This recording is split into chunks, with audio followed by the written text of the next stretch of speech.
आज मालूम चलता है आज का कॉलेज सुबह है, वो भी ठंडी के टाइम पे। तो अपना मुंह लेके चल देता हूँ कॉलेज की ओर।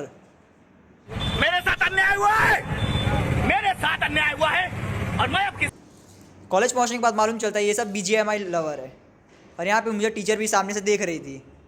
तो गाइस यार बस एक ही चीज़ कहूँगा कि अगर ये वीडियो आपको ज़रा सी भी अच्छी लगे तो प्लीज़ यार इस वीडियो को लाइक करना, और जिन लोगों ने पहले से सब्सक्राइब कर रखा है उनको दिल से सलाम, और जिन्होंने सब्सक्राइब नहीं किया है वो प्लीज़ चैनल को सब्सक्राइब कर। ये लोग का टप कहीं मिलता रहता है, फिर फटाफट ये लोग को डालता हूँ दूध आज का। फटाफट ये लोग दूध पीते और मिलते हैं आपको नेक्स्ट वीडियो में।